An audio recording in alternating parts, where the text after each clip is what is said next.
Everyone. So this is the first article from the Indian Express, and this talks about the EU sanctions on the Iranians.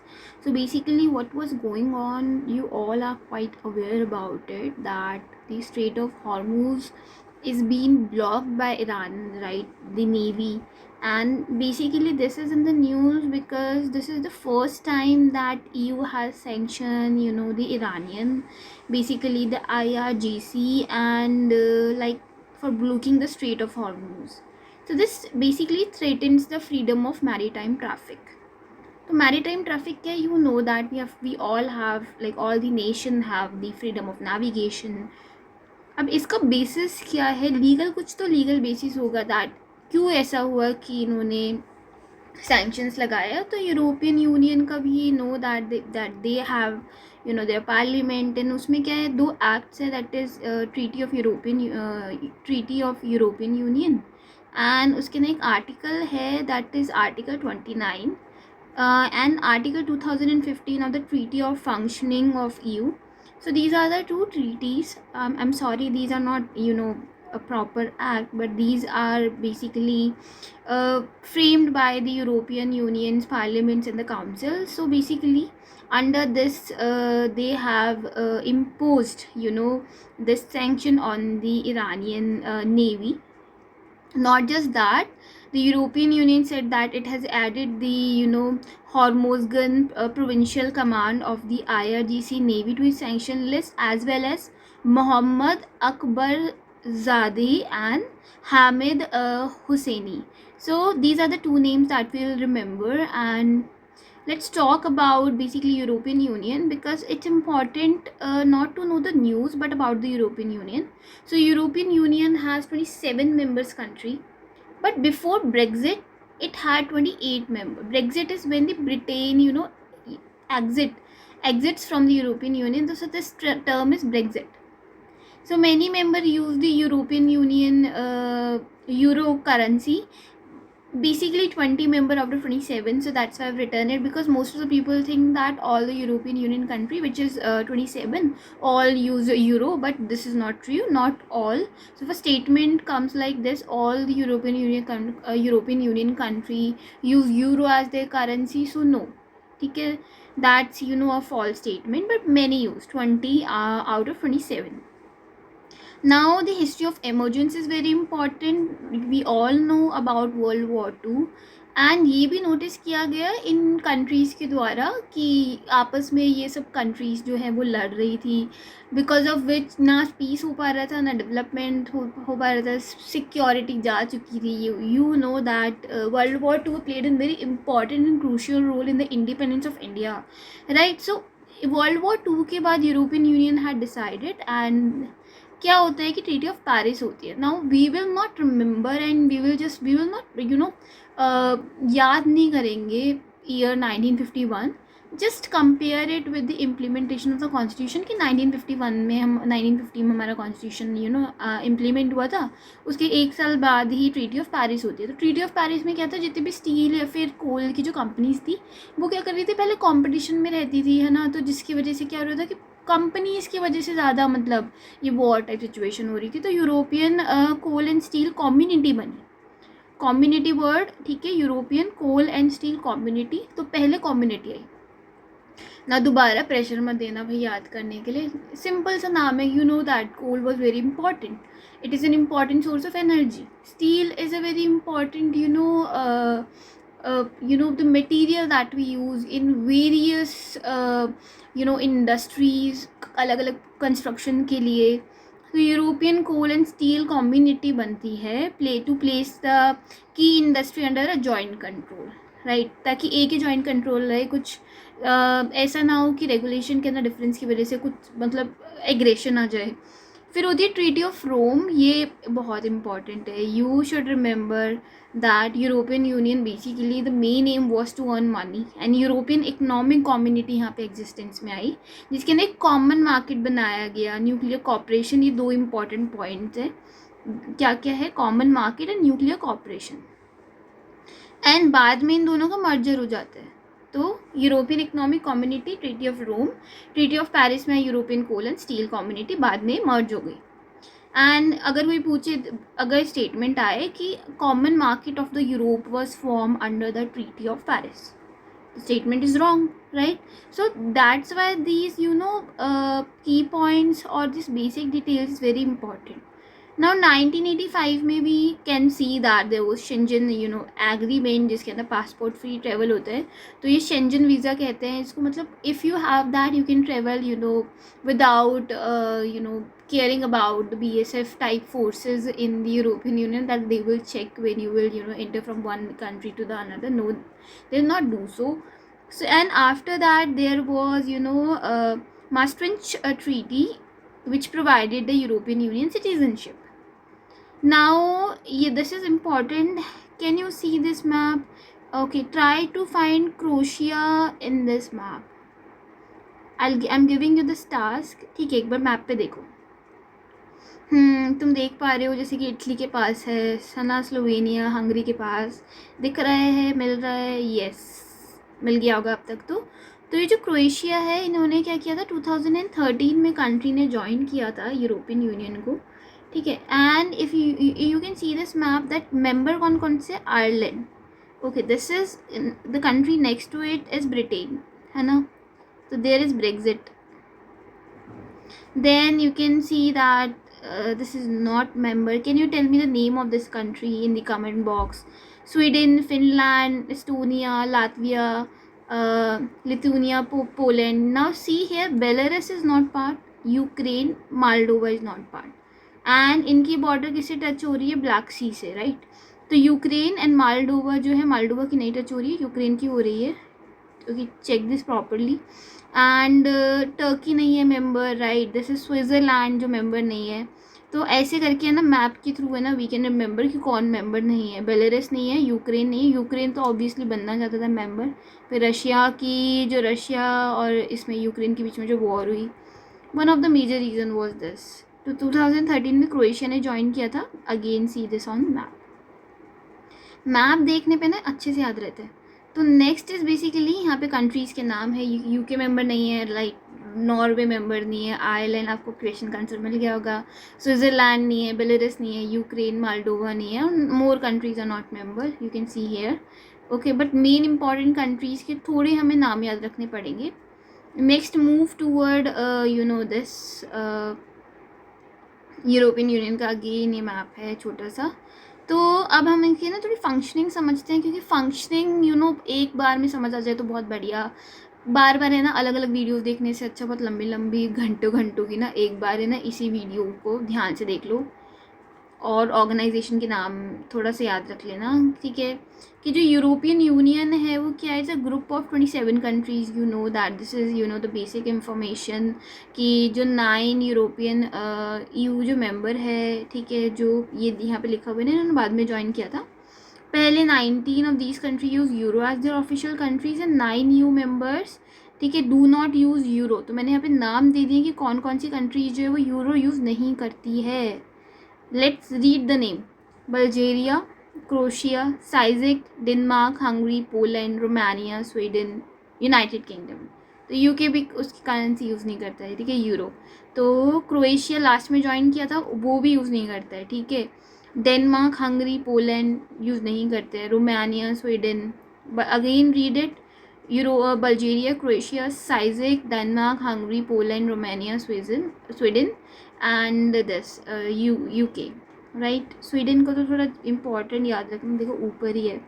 Finland करता है और Sweden नहीं करता, ठीक है.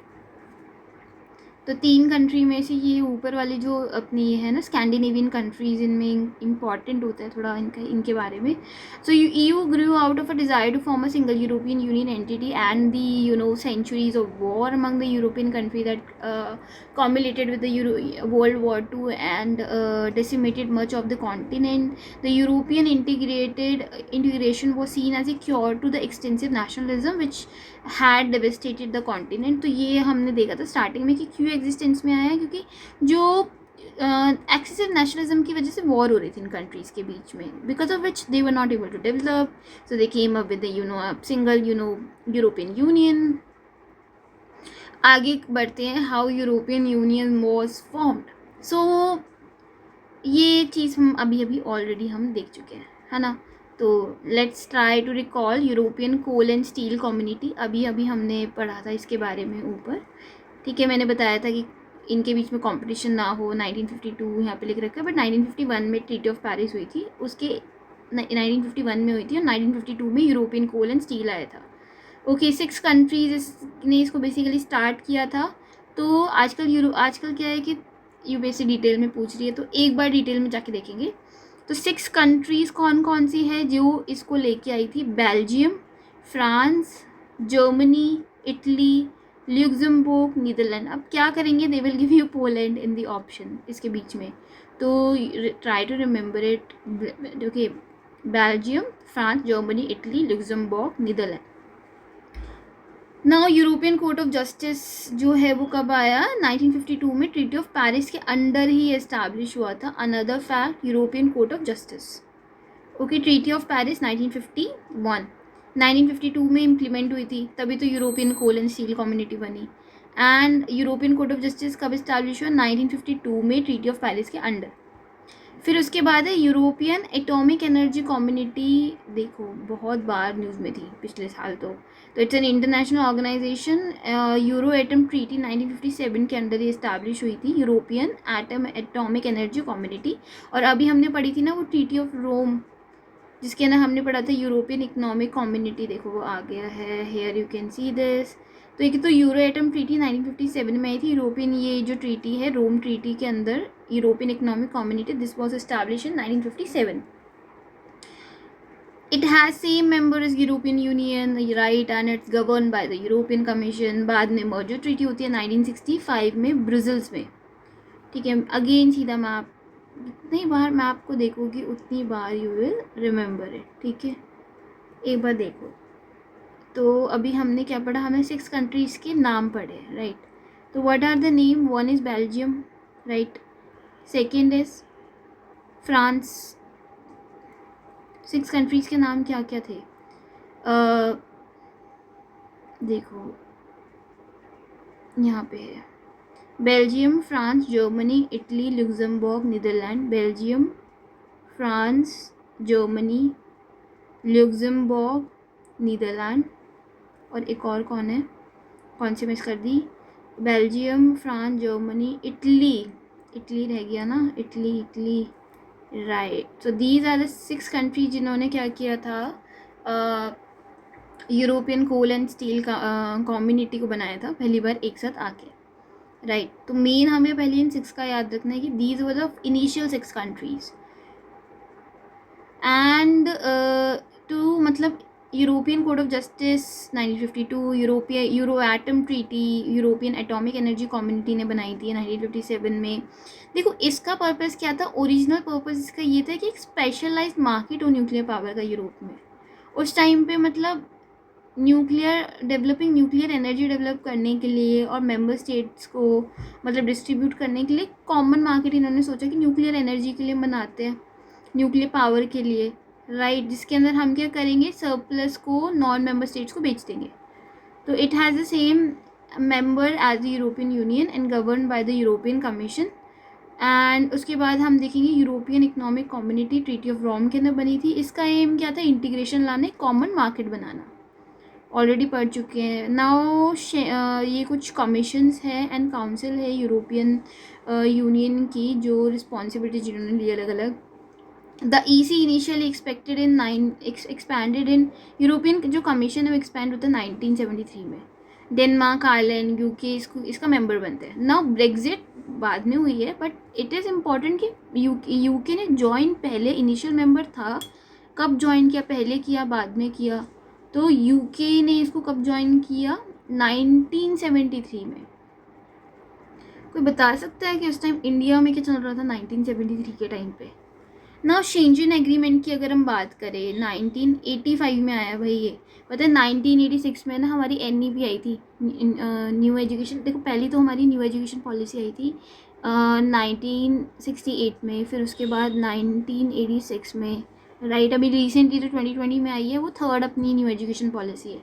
तो 1986 के टाइम पे जब हमारी एजुकेशन पॉलिसी की प्लानिंग चल रही थी तो उस टाइम पे like they were thinking about Schengen agreement. मतलब I like to connect facts and remember things.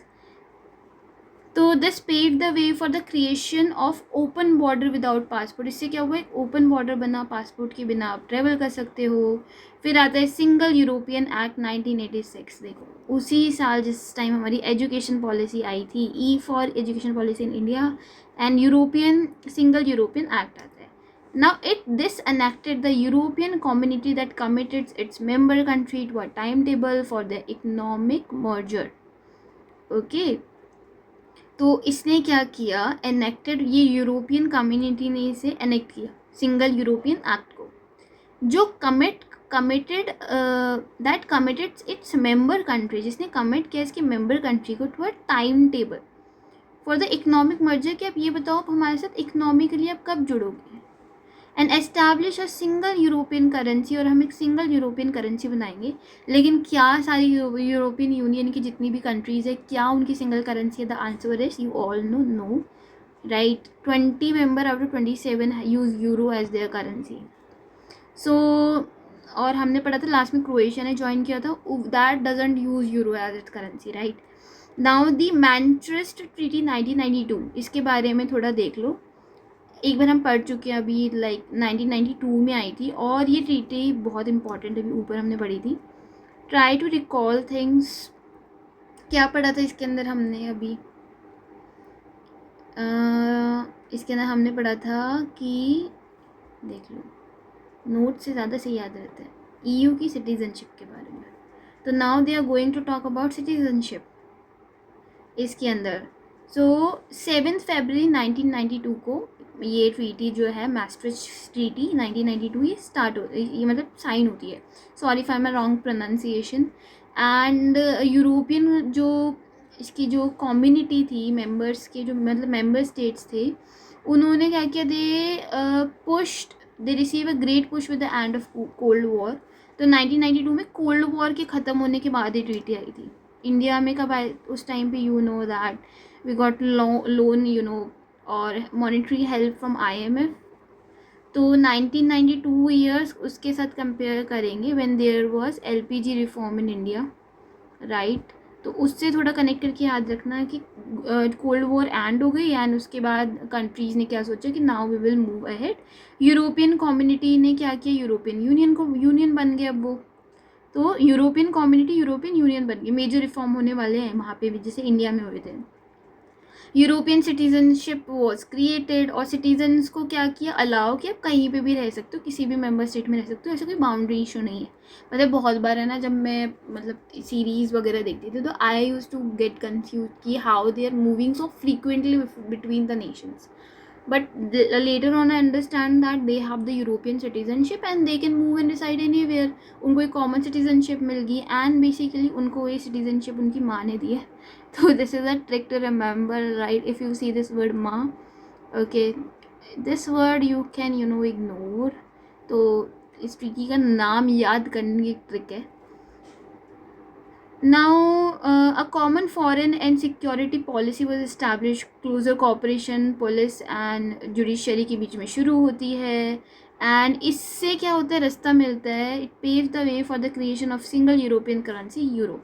It was the culmination of several decades of debate and increasing the economic cooperation in Europe. It established European Central Bank.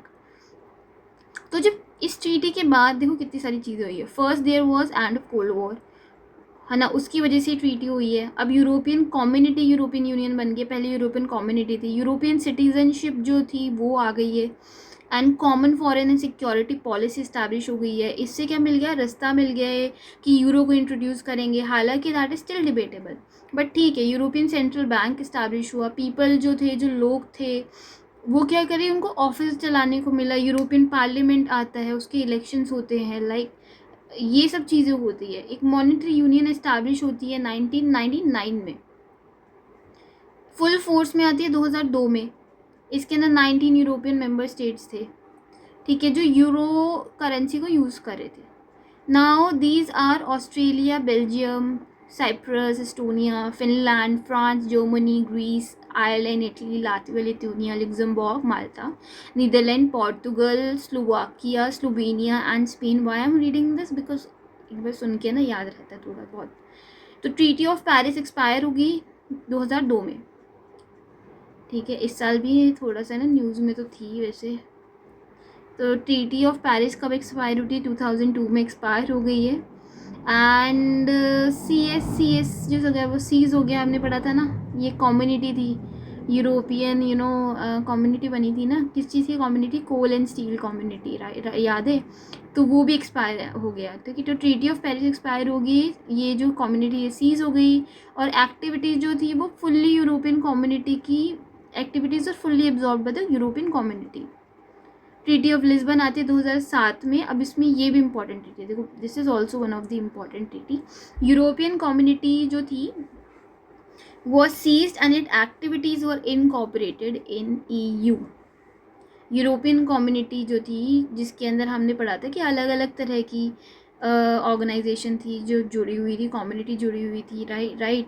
Euro atom and atomic energy वाली. उसके अलावा हमने पढ़ा था coal and steel community. And we have read about the economic for the economic growth there was community. So these were seized and its activities were incorporated into EU. तो treaty of Lisbon क्यों important है? Because ये community ख़त्म हुई 2007 में. Right. तो अब क्या इसके ना गोल्स तो ये सब जगह ही मिलेंगे. पीस करना क्यों बनी थी मेन अगर वो ही पता है तो यू कैन अंडरस्टैंड दिस. इसके अंदर जो मेन पॉइंट जो सबसे ज़्यादा इम्पॉर्टेंट है अभी के टाइम पे वो है कि इसका एक गोल ये है कि पीस को प्रमोट करना. वर्ल्ड में अभी पीस कहीं दिख नहीं रहा है ना. और शायद यही बेसिस है इस ट्रीटी का कि इन्होंने सैंक्शंस लगा दिए हैं. और देखो जब हम नेविगेशन की बात करते हैं तो that is an international issue. Right. अगर ईरान के ऊपर सैंक्शंस यू लगा रहा है तो basically there is a threat to its peace. Because economic objective is one of the objective जिसकी वजह से बना है. एंड ईरान के ऊपर अभी सैंक्शंस लगे हैं तो that's why this promote peace objective.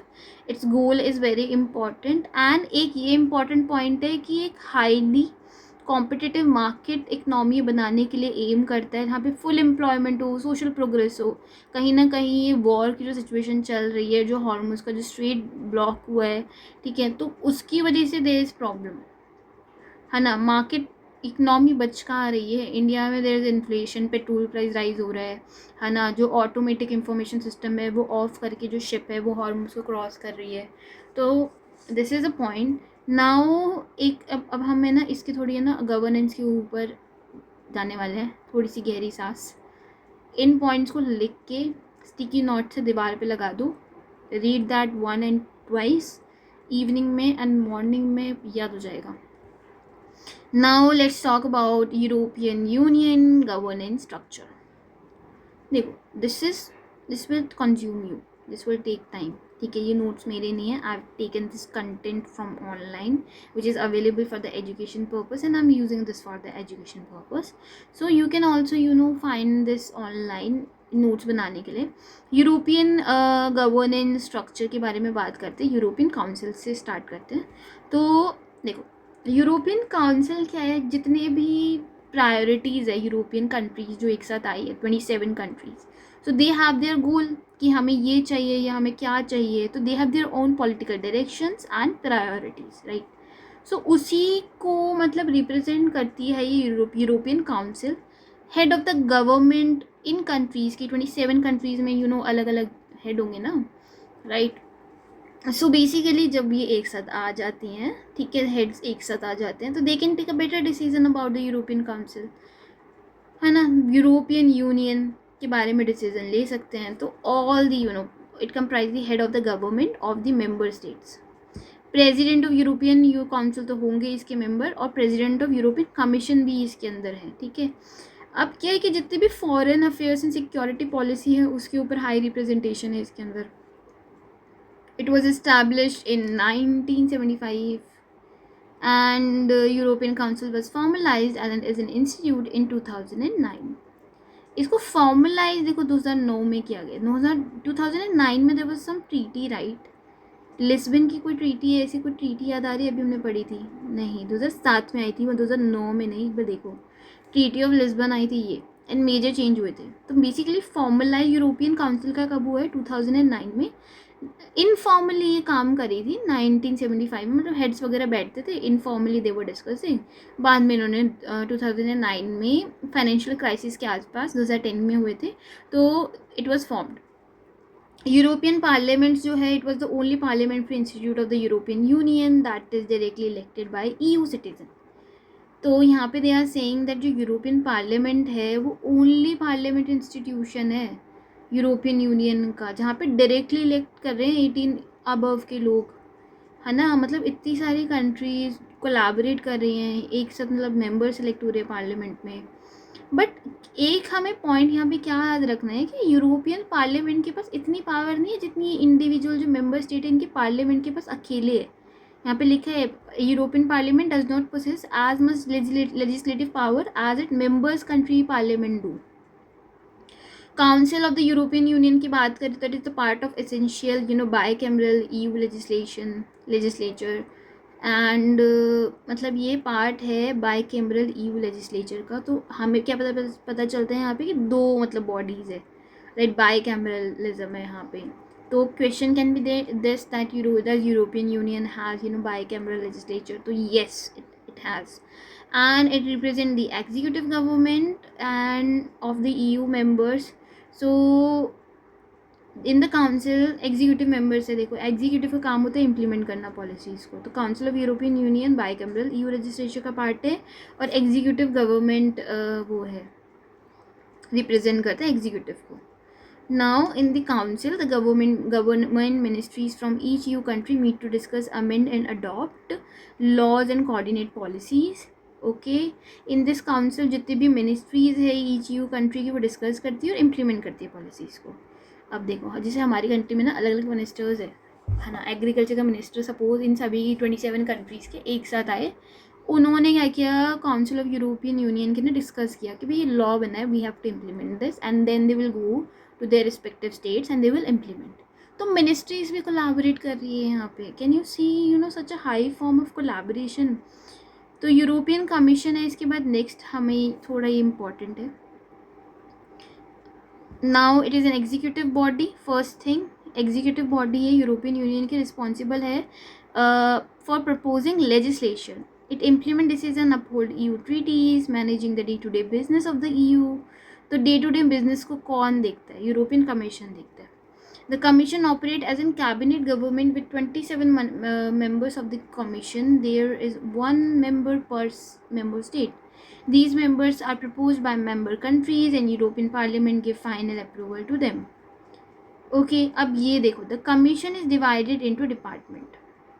Commission department divided है, known as the directorate generals. कभी कभी हम न्यूज़ में देखते हैं ना, तो director general of European union ये इंडिया में आ रहे हैं, तो वो यहाँ से आते हैं, right. Headed by the director general who is responsible for the commissioners. इनको डायरेक्टर जनरल वो करते हैं, हेड करते हैं, right. So the high representative of the union of the foreign affair and security policy is appointed by the European council. अब जो high representative है foreign affairs और सिक्योरिटी पॉलिसी की, उसको ये कमीशन यूरोपियन काउंसिल अपॉइंट करते हैं, जो हमने ऊपर पढ़ा, by voting, and the president of EU must be in agreement. So this is all about European union. Thank you.